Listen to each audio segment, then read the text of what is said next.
இந்த உலகத்துல யாருமே கேள்விப்படாத ஒரு பெஸ்ட் மோட்டிவேஷனல் ஸ்பீக்கரை பத்தி தான் சொல்ல போறேன். கேட்டுக்கோங்க. உங்களோட மைண்டை ஒருநிலைப்படுத்தி கேளுங்க. அப்போதான் நான் சொல்ல வர்றது உங்களுக்கு புரியும். நேரா கண்ணாடி முன்னாடி போய் நில்லுங்க. இந்த உலகத்துல பெஸ்ட் மோட்டிவேஷனல் ஸ்பீக்கரை பார்க்க போறேன்னு சொல்லுங்க. என் முன்னாடி பேச காத்துக்கிட்டு இருக்காருன்னு சொல்லுங்க.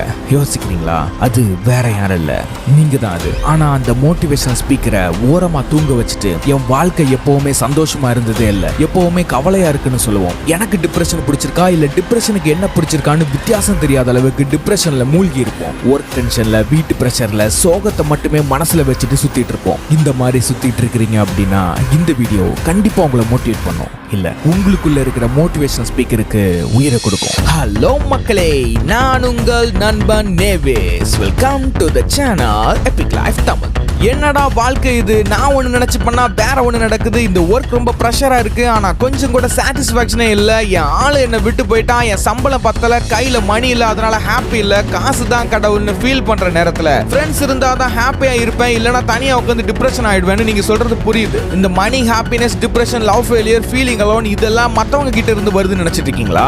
அதுதான் இல்ல. இது எல்லாமே உங்களோட தனிப்பட்ட நம்பிக்கை. நம்ம மனசுல ஆழமா நம்ம கிரியேட் பண்ண ஒரு மாயை. யாருமே உங்ககிட்ட கொண்டு வந்து இதெல்லாம் தந்துட்டு போகல.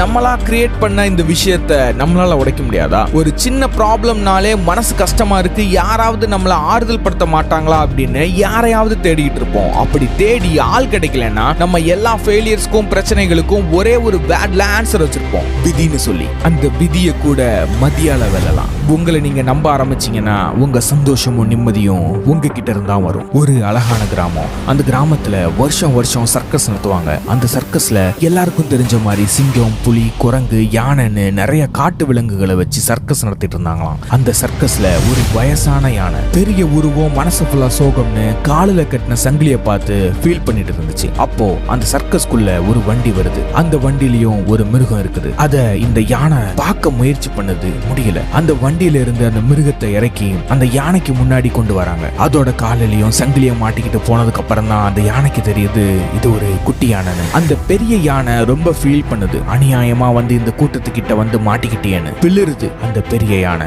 இந்த குட்டி யானைக்கு என்ன நடக்குதுன்னு தெரியல. புது இடம், புது சூழல், புது ஆட்கள்னு எல்லாமே குழப்பம் கலந்த பயமா இருக்குது. அப்போதான் அந்த குட்டி யானை பெரிய யானைய பாக்குது. ஆனா அந்த பெரிய யானைக்கு காலில சங்கிலி போட்டிருக்கிறது அந்த குட்டி யானைக்கு தெரியாது. அந்த பெரிய யானைய பார்த்த சந்தோஷத்துல அந்த குட்டி யானை நம்மளை காப்பாத்த ஆள் இருக்குன்னு நம்பி அந்த சங்கிலிய உடைக்க முயற்சி பண்ணுது. இத பார்த்த அந்த பெரிய யானை அந்த சங்கிலிய உடைக்க முடியாதுன்னு சொல்ற மாதிரி பிளிருது, சத்தம் போடுது. இந்த சத்தம் கேட்க கேட்க அந்த குட்டியான தைரியமா, ஆக்ரோஷமா அந்த சங்கிலியை இழுக்குது. இப்படி அந்த பெரிய யானை சொல்றத தப்பா புரிஞ்சுக்கிட்டு இந்த குட்டியான மறுபடியும் மறுபடியும் சங்கிலியை இழுக்க அந்த சங்கிலியும் சுக்குநூறா உடையுது. பெரிய யானைக்கு அதிர்ச்சி, இந்த குட்டி யானையால எப்படி சங்கிலியை உடைக்க முடிஞ்சது அப்படின்னு. அப்புறம் அந்த குட்டியான துள்ளி குதிச்சு காட்டுக்குள்ள மறுபடியும் ஓடிடுச்சு. அப்போதான் இந்த பெரிய யானைக்கு புரியுது, இந்த சங்கிலி மேல வச்ச நம்பிக்கைய என் மேல நான் ஏன் வைக்கலன்னு. அந்த குட்டி யானைக்கு இன்னொரு யானை மோட்டிவேஷன் கொடுத்துச்சு. ஆனா உங்களுக்கு உங்க மனசு தான் மோட்டிவேஷன் கொடுக்கணும். நம்மள எத்தனை பேர் உங்களை நீங்களே நம்புறீங்க? நம்ம லைஃப்ல நிறைய ஹார்ட் டைம்ஸ் வரும். அப்படி வரும்போதெல்லாம் ஓடி போய் அழுகிறது மட்டுமே வேலையா வச்சிருப்போம். இது உங்களோட வாழ்க்கை. உங்க வாழ்க்கையில நடக்கிற எந்த பாதிப்பா இருந்தாலும் அதுக்கு நீங்க தான் பொறுப்பு. அது நல்லதோ கெட்டதோ. நம்மள நிறைய பேர் நல்லது நடந்தா அதுக்கு நான் மட்டும்தான் காரணம், என்னோட கடின உழைப்பு தான் காரணம்னு மாறு தட்டுவோம். நமக்கு கெட்டது நடந்தா மட்டும் காரணத்தை சொல்ல ஆள் தேடுறோம். இந்த ரியாலிட்டியான விஷயத்தை நீங்க புரிஞ்சுக்கிட்டா மட்டும்தான் நீங்க யாருன்னே புரியும். உங்க மனசுல உள்ள மோட்டிவேட்டர் பத்தி தெரியும். இந்த உலகத்துல ரொம்ப ஆபத்தானவன் யாரு தெரியுமா? தன்னோட அவமானத்தையும் காயத்தையும் தன்னைத்தானே சரி பண்ணிட்டு வர்றவன் தான். இந்த வலியும் வேதனையும் எல்லாருக்கும் இருக்கதான் செய்யும். அந்த வலியும் வேதனையும் உடைச்சு நீ உன்னை செதுக்கும் போது உன்னை காயப்படுத்த எந்த கொம்பனால முடியாது. நம்மளால ஒரு விஷயத்த பண்ண முடியல அப்படின்னா சுத்தி இருக்கிறவங்க மேலையும் விதி மேலையும் பழி போடுறதே வேலையா வச்சிருக்கோம். Don't blame any circumstance. உங்களால முடியல அப்படிங்கிறதுக்கு முழு பொறுப்பையும் நீங்களே எடுத்துக்கோங்க. இந்த வெற்றியும் தோல்வியும் நிரந்தரமே கிடையாது. போராட்டம் மட்டும்தான் நிரந்தரம். வலிகள் தாங்குற கல் மட்டும்தான் சிலையாகும். அதே மாதிரி தோல்வி மட்டும்தான் உங்களை உருவாக்கிட முடியும். இந்த லைஃப் உனக்கு நிறைய சொல்லி தரும். அதுல முக்கியமான ஒண்ணு, உனக்கான டைம் வரும். அது வரைக்கும் மத்தவங்க தர வழிய பொறுத்துக்கணும். எது வேணாலும் வெற்றிக்கு பாலமா அமையலாம். ஆனா அந்த பாலத்தை கூட நீங்க தான் பில்ட் பண்ணணும். அவரை மாதிரி ஆகணும், இவரை மாதிரி ஆகணும்னு மத்தவங்க பாதையை சூஸ் பண்றதை விட்டுட்டு உன் பாதையை நீயே கிரியேட் பண்ணு. புது வரலாறை உருவாக்கி இந்த உலகத்துல நீ தான் ஜெயிக்க பிறந்தவன். உனக்குள்ள இருக்கிற மோட்டிவேஷன் ஸ்பீக்கரை தட்டி எழுப்பு. நீ ஜெயிக்க பிறந்தவன். ஓகே, பாய்.